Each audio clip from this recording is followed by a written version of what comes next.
பிஸ்மில்லாஹிர் ரஹ்மானிர் ரஹீம். வானம் தாங்கும் வல்லவன், வையகம் காக்கும் இறையவன், கண்ணுக்கு தெரியாத போதும் உள்ளத்தில் உணரச் செய்பவன், துன்பத்தில் துணை நிற்பவன், துயரத்தில் ஆறுதல் தருபவன், நம்பிக்கையுடன் அழைத்தால் அருளால் அரவணைப்பவன்,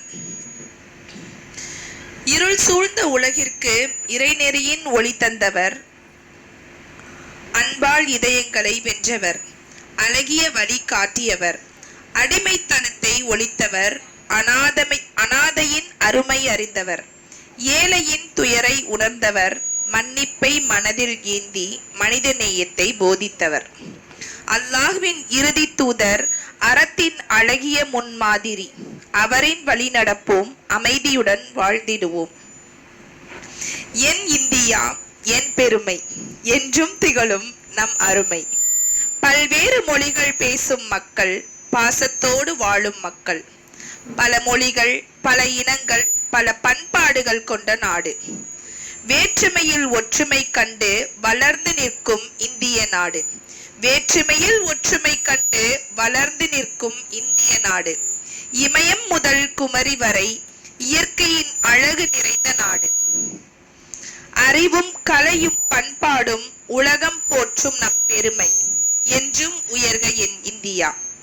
கோவில் மணியும் அதான் சத்தமும் தேவாலய மணியும் இளைந்தொழிக்கும் வேற்றுமையில் ஒற்றுமை காணும் அற்புத நிலம் என் இந்தியா. கேரளத்தின் பசுமை அழகு, தமிழ்நாட்டின் தமிழ் மொழி பெருமை, கர்நாடகத்தின் இசை இனிமை, பஞ்சாபின் வீரமும் வளமும், குஜராத்தின் வணிக சிறப்பும், ராஜஸ்தானின் கோட்டை அழகும், அசாமின் தேயிலை மனமும், ஒவ்வொரு மாநிலமும் ஒரு சிறப்பு, ஒவ்வொரு மக்களும் ஒரு பெருமை. பல வண்ணங்கள் சேர்ந்தாலும் இந்தியா என்ற பெயரே ஒற்றுமை. பல வண்ணங்கள் சேர்ந்தாலும் இந்தியா என்ற பெயரே ஒற்றுமை. மாநிலங்கள் பலவாய் இருந்தாலும் மனங்கள் ஒன்றாய் திகழ்கின்றோம். வேற்றுமையில் ஒற்றுமையோடு வெற்றி நடை போடுகின்றோம். இந்திய மண்ணின் விடுதலைக்காய் இன்னுயிரை தந்தோர் பலர். இந்திய மண்ணின் விடுதலைக்காய் இன்னுயிரை தந்தோர் பலர். தாய் நாட்டின் சுதந்திரத்திற்காய் தியாகம் செய்தோர் பலர்.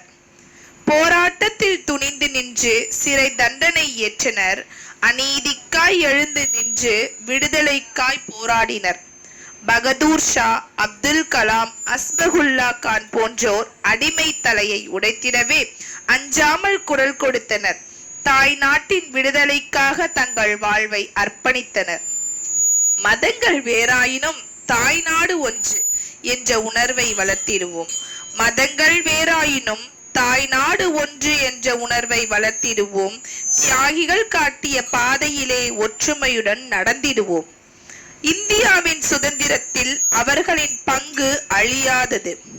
தியாகம் செய்த உள்ளங்கள் வரலாற்றில் என்றும் மறையாது. பேகம் ஹஸ்ரத் மஹாலின் வீரமும் அபாதி பானோவின் துணிவும் இந்திய வரலாற்றில் என்றும் அழியாத நினைவுகள். வீட்டிற்குள் மட்டும் வாழாமல் விடுதலை போரில் இணைந்தனர். மக்களிடையே விழிப்புணர்வை ஏற்படுத்த துணிந்தனர். பெண்களின் சக்தி என்றமென்று வரலாற்றில் உணர்த்தியவர்கள் இந்திய சுதந்திரத்திற்காக தியாகம் செய்த வீர பெண்கள். அவர்களின் துணிவை நினைவில் வைத்து நாட்டின் நலனை காப்போம். இன்றைய தலைமுறை எழுந்திட வேண்டும். இனிய மாற்றத்தை உருவாக்க வேண்டும். கல்வியை ஆயுதமாக்கி அறிவின் பாதையில் நடக்க வேண்டும். மதம், மொழி, நிறம் கடந்து மனித நேயத்தை வளர்க்க வேண்டும். ஒற்றுமையை போற்றி நாட்டின் பெருமை காக்க வேண்டும். தியாகிகள் சந்த சுதந்திரத்தை தவறாமல் பாதுகாக்க வேண்டும். நேர்மை, ஒழுக்கம், பொறுமை, நாட்டிற்காக உழைக்க வேண்டும். சவால்கள் பல வந்தாலும் நம்பிக்கை இழக்காமல் இறைவன் காட்டும் நல்வழியில் இணைந்து நாம் பயணிப்போம். இன்றைய இளைஞர்கள் நாளைய தலைவர்கள். இன்றைய இளைஞர்கள் நாளைய தலைவர்கள். இளைஞர்களின் கைகளில்தான் இந்தியாவின் நாளைய பயணம். நல்ல எண்ணம், நல்ல செயல் கொண்டு நல்ல இந்தியாவை உருவாக்குவோம். நாமும் அதனுடன் பயணிப்போம்.